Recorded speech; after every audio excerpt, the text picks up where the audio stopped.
going to be starting the show at 11 with the onstage interview with Ahmed Bin Sulayem from DMCC. The first session at 10:30 had to unfortunately be cancelled. How do you feel today? It's the final day of the 5th edition of the Future Blockchain Summit. I'm Christina Lucrezia-Corner, Editor-in-Chief at Cointelegraph, one of the oldest and largest publications dedicated to blockchain and crypto education. And I will be your host today. We will be having amazing conversations about the future that we want to see, about the future of this world that will definitely be every day better and better. And I'm happy to introduce you to the first fireside chat of today with the dear chairman of the DMCC, the Center of Business Development here in Dubai, dear Ahmed Bin Sulayem, and he will be talking with Michelle Makori, Editor-in-Chief at KITCO News. Michelle, please take your seat. Thank you so much.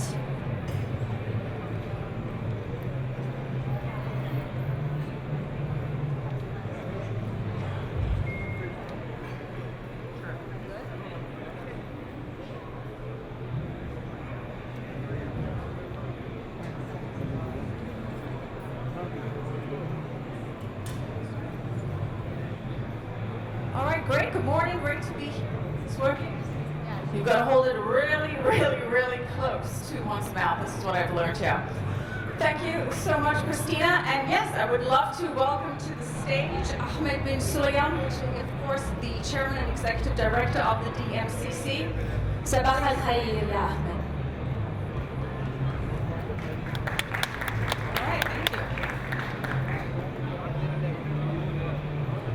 So great to have you and great to chat with you. The DMCC has been recognized as one of the world's top free trade zones, not once, not twice, not 3 times, but 8 times now. It's also one of the largest free trade zones in the world. It was established in 2002, and you made tremendous progress, contributing about 10% to Dubai's GDP.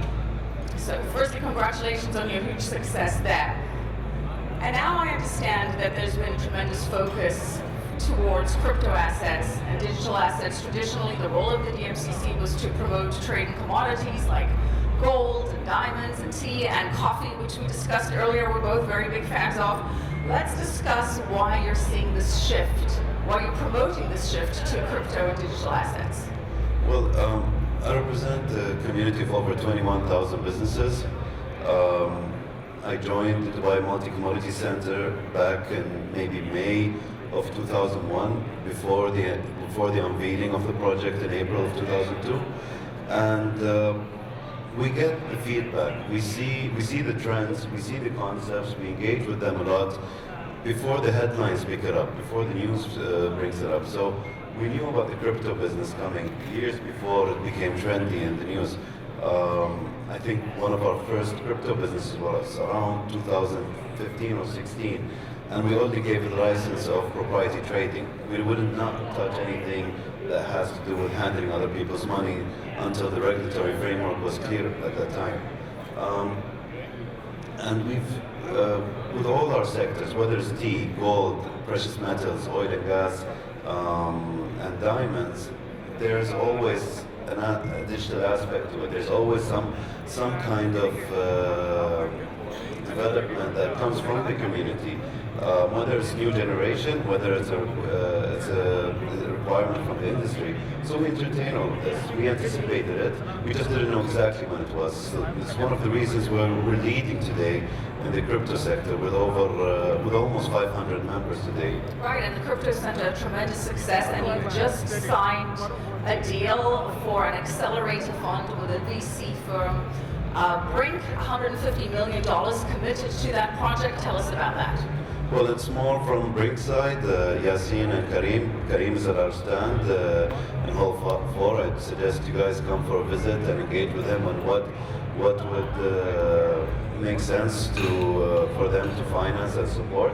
But at the end of the day, they have their own opinion of what they'd like to see in the industry, and it's their way of encouraging the crypto market from their perspective, what they'd like to see. So I had a nice talk with him. I showed him around, and he liked what he saw within DMCC and our crypto center, and that was the result of it just a few weeks ago, actually. And the Crypto Center has, I believe, 450 crypto firms operating with it. It's a self-sustaining crypto ecosystem, if you will. Can you elaborate a bit on how the crypto system functions in the Crypto Center, how all of these parts work together? Well, we learned from the experts in the industry. I think it was end of January 2020, I signed the agreement with CV Labs back in Davos. So we depend on the experts in the industry, the people who have a successful track record, and we took it on from there. It took a life of its own. The Crypto Center is based in level 48 in Almas Towers, run out of space. We'll be moving to the newly built, delivered Uptown Tower in the next 5 to 7 months. So it opens the door for a lot of concepts. One example is EVI that provides rating to blockchain and crypto businesses 100% based on AI and machine learning. And on top of that, they do not charge you for the rating, so there's no chance of conflict of interest, which is what we saw in 2008. You had businesses that was rated AAA, and before the ink on the paper was dry, they were busts. So that can't sell anymore. I've been chatting to a lot of people at the conference, and it surprised me how many people are based in Dubai or telling me they're moving to Dubai. So you've clearly done a great job of attracting a lot of talent in the crypto space. What are you doing to continue this growth and to continue positioning yourself as a leading space for innovation in the crypto and blockchain sector? Well, we make sure that we're connected with the key markets around the world. It may not look exactly what the old movies and traditional newspapers put out there, but on the 26th, I'm flying up to South Korea, visiting Busan. There's a big crypto event there. I'm signing an MOU with their free zone. So connecting with key players in the industry is very important, in the same way that I would visit Antwerp for the diamond business, India, Surat, and these places. Just engaging with the industries. You cannot depend on tweets and news and that's it. You have to be connected to the real life, the real world here. All right, well, you mentioned tweets, so now I'm going to have to fast forward and get to the part where I've been trolling your social media and seeing some of your more colorful tweets on Twitter, because you recently retweeted Michael Saylor saying, in a century, bonds will be worthless and Bitcoin will be worth more. Now, I know that retweets are not necessarily endorsements. They're not endorsements. I know, but is that your view indeed? Well, you know, I had Michael Saylor speak in our last Precious Metals conference, and I had to remind the gold industries and the members who are DMCC members that I'm not taking sides on this. I personally owe a lot to the gold industry. We raised in, I think, 2004, $200 million of gold-backed sukuk, Sharia compliant, and it was rated A stable by S&P. I even used S&P, and it was put together by Standard Bank London, Dubai Islamic Bank, and Islamar. It was paid back on time. It was used to build the current diamond tower, the gold and silver tower. It was technically used to fund DMCC. We wouldn't exist without them. But then I went, but maybe there's something to learn from the Bitcoin industry. Bitcoin as an asset outperformed gold for the last 10 years. There's something to it. Is it more fluid? What is it that the Bitcoin is doing better, connecting new markets and new players? And one thing I don't hear people talking about, people want to work for crypto more than the traditional assets. That's something we should keep an eye on. But for me, I'm excited about this. I've engaged with Paxos that's looking to tokenize gold. We're looking at solutions, and I would like everyone to know that the Gold Council itself is finding ways to bring back gold to the forefront and ahead of Bitcoin. We'll see what happens. Sometimes there's competition between gold and Bitcoin, Bitcoin being labeled as digital gold. Personally, I say why choose? You can have both, especially as a hedge against fiat currency. But can you disclose if you own Bitcoin in your personal portfolio? I'm extremely happy to say I have none of that, neither gold nor diamonds. If I would put my money, it would be in one of the residential units in Uptown Tower, because I know where it is. And it's not a reflection of Bitcoin. It's a reflection of me. I lose my stuff. I call the bank. They bring me back a new ATM card. I cannot do that with crypto. So I need to be geared up for it. We are looking at projects, though, with a number of our DMCC members, I'm not entitled to say, but some of the biggest names, of providing crypto academies. So people can handle the business, understand the industry a little bit better, not just Google it. Same way, you do not ask Dr. Google for personal advice. You don't do that with crypto as well. Go to the academies. Once they're up and running, I suggest you engage and learn. I mean, what's the rush? It's the same as driving a car. You do not want to drive a car without a license. So I suggest get educated. Bitcoin in your personal portfolio then? No. Okay. No. I dare anyone to check on that. Well, thank you for your disclosure and for being honest about that. I appreciate that. Interesting that you retweet Michael Saylor so much. So he may want to weigh in on that sentiment, as we know he's one of the biggest Bitcoin supporters out there. He'll be very critical of me, I can tell you that.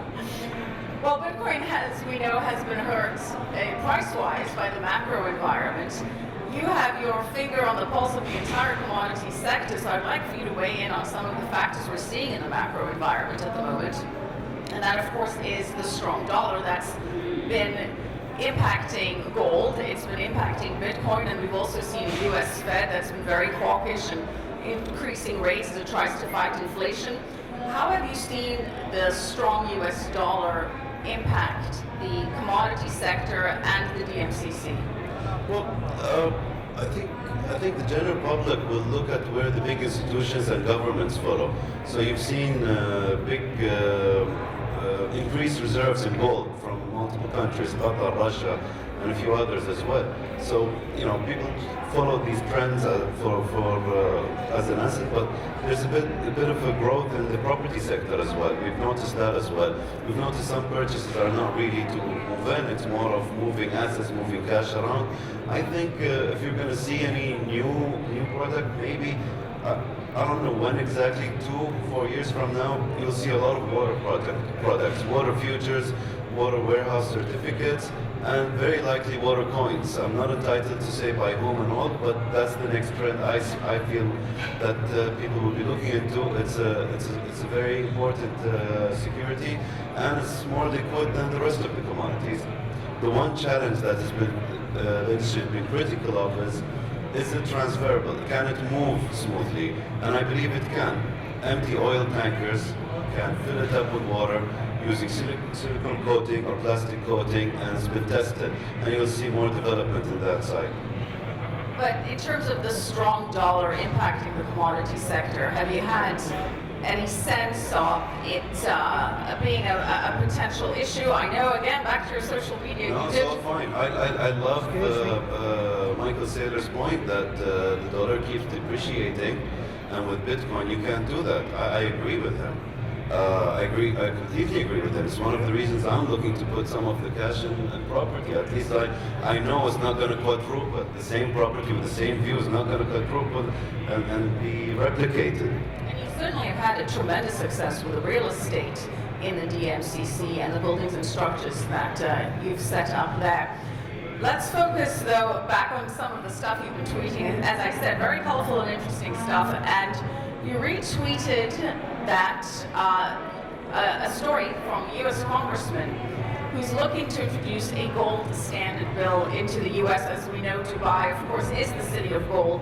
The DMCC heavily focused on gold. So let's talk about gold for a little bit. And Alex Mooney is proposing that the U.S. adopt a new gold standard, but only after U.S. government officials disclose all of the gold holdings and all of the, what he calls secret gold transactions, allowing the gold price to adjust to its fair market value. Do you think the gold price is reflective of its fair market value? That's an interesting thing. From the U.S., I mean, the gold industry changed from the Nixon time when they seized some of the gold. I mean, there's a bit of history there. You as an individual, why would you hold gold? I'm going to quote Michael Saylor, you'll never meet a gold seller that owns $1 billion of gold. You wouldn't meet that in property, you wouldn't meet that in crypto. I mean, if that pizza guy still owns the Bitcoin, he's a billionaire today. that tells you everything. You do not have someone who owns gold is a billionaire today.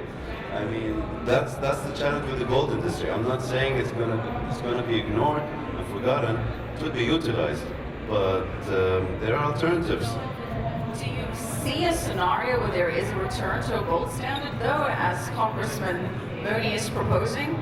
Because there is some kind of conversation out there that with the launch of central bank digital currencies, we may see CBDCs backed by a basket of commodities, including gold playing a big role in that. Is that something you can see happening? It is possible. I mean, I've spoken to gold experts, the Gold Council himself as well, David Tate, and I've engaged with Paxos. They're talking about tokenizing gold, having commodities-backed tokens and all that, but when and how it will happen, that's a different matter. At the end of the day, all of these products have people behind them. Who do you trust here? And people will look at the history. One of the reasons our development is successful is we've had a track record. I've been in the business for 21 years. I can always say the industry shaped me. I didn't shape the industry really, and I don't know really. I have no idea. I think the big economies around the world still depend on gold. I think it's. I don't think everyone has merged to the digital world yet, and I don't know if you should. I think you should balance it out at the end of the day. Everything in moderation, including moderation. My personal favorite things, quoting Oscar Wilde there. We were supposed to be chatting to Yoav Sofer from the Bank of Israel earlier today. We're going to be chatting to him later. There was a change in the schedule. But speaking of Israel, the United Arab Emirates and Israel signed the historic Abraham Accords in 2020. How have you seen that trade and business relationships flourish in the DMCC? What have you seen since the Abraham Accords? Well, I would say we're the one free zone that benefited the most out of this peace treaty. The Dubai Diamond Exchange became a member of the World Federation of Diamond Bourses back in 2004, and one of the first backers of the Dubai Diamond Exchange was the Israel Diamond Exchange. And when we have international events, as the case is with the World Cup and other events as well, we hosted the members from Israel. So we were the first free zone to open an office in the Israel Diamond Exchange as the DMCC rep office, and the Israel Diamond Exchange has a rep office in the Dubai Diamond Exchange also for their members. These flights have benefited a lot, connected them with the Surat buyers as well. We have Polish tenders, we have an upcoming Rappaport Polish diamond tender coming up, but also on the tech side. I mean, and you talk about the Israeli shekel. The Dubai Gold and Commodities Exchange has listed, I think last year or the year before, the Israeli shekel future contract. We've signed an MOU with Israeli securities as well. So there's a bit more than that. And I think it was 5 weeks ago, I did visit the base of WaterJet, an Israeli-based company that's looking to set up some of its products in DMCC. I'm also in touch with Yaakov Shirazi, the founder of Aqua Index. There's a bit of hint on the water side. Who has patents in tokenizing and monetizing water. His main reason, that's how you can conserve Tokenizing water? Yes. A digital token representing water? Water reserves, water lakes. He feels that's the reason we have pollution. That's why it's discarded. When you go even in the toughest parts of the world, if you look at oil fields, diamond mines and gold mines, you have security because they're monetized. So to protect it, he feels water futures and water coins will protect the water industry, and I'm supportive of that.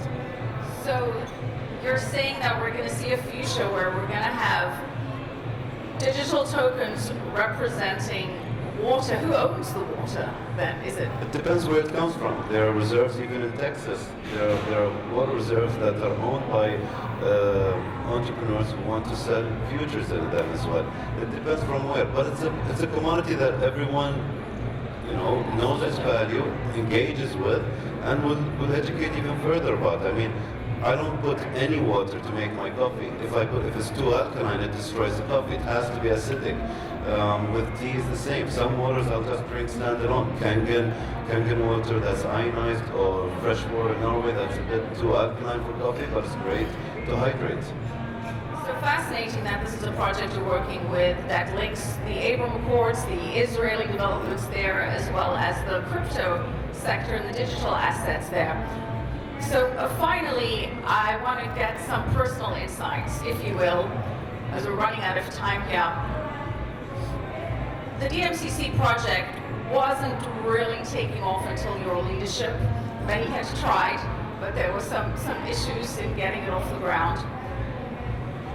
I joined when I was 22 in 2001, so I joined to gain experience. I thought it would be like 12 to 30 months, and then I'll be back in the private sector. That was 21 years ago. So what has been the biggest challenge in getting the DMCC to the level of success that it is now? I would believe it's similar to the biggest challenges Highness Sheikh Mohammed bin Rashid Al Maktoum faced, our Vice President, Prime Minister, UAE ruler of Dubai. In all of his projects, finding a team that believes in the project. I'll give you a small example. The Almas Tower was supposed to be 40 stories tall. It's 63 usable office floors and 67 in height today. It was supposed to be half hotel. I had a problem with the hotel being on top because I focus on efficiency, and having the hotel on top means the service elevators, the extra infrastructures, eats away from the office space, which is our main target. So I argued with the management. I said we should have the hotel at the bottom. And it's no, the view is better on the top. I looked into it, it scares me even more. So I came back and I said, look, I have a suggestion that works for me and you. It's not on the top, it's not on the bottom. And they said, where is it? It's not there. And they said, okay, so it's 20 floors? Maybe 45, I could push it higher. In the end, the limit was basement 5. It wasn't 67 or whatever. It was basement 5, because basement 6 would have costed me 5, 4, and 3 put together due to the dewatering. And it was 67 floors. We used an Oracle system. We had barely over 400 members by the end of 2004.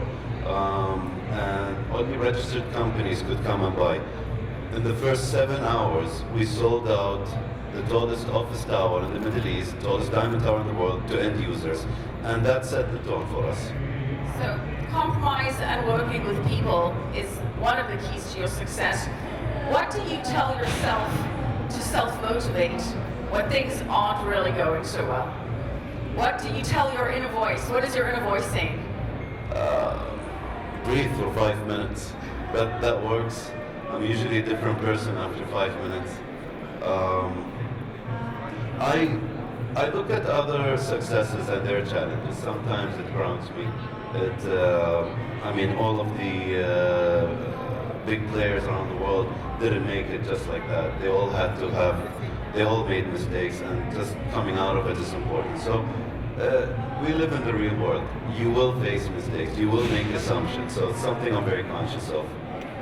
My final question, because I know you love your coffee. How do you take your coffee? All my friends at the crypto center, I load them up with my special coffee, and it's due to the lockdown that got extended. That's how I became a good coffee maker. I grind it with Commodities grinder. I usually make sure I know who the roaster is. I cannot have dark roasted or medium to dark roasted coffee. It's always medium. And I'm exploring. I have Hawaiian coffee. I do go for Colombian coffee. I like the geishas. I do get bored of them, so I switch it up with shakiso. I'm spoiled because of the access, but my colleagues have it with no sugar. Do ask sugar, they leave the office. They can't have it. It's like mixing, I don't know, I'm not going to talk about it. But anyways, I have it using the mocha beta tea. All right, let's go get a cup of coffee. We're out of time. Thank you so much. Thank you. I really appreciate it. Thank you very much. Thank you very much. That was amazing. Now I also want a coffee, but we continue with our amazing program, and I'm really honored and happy to invite here a great representative of the Dubai community, a dear friend, and a CEO of the Emirates Post Group, Abdullah Al-Ashram. Abdullah, please join me. You know that we are out of time, yes.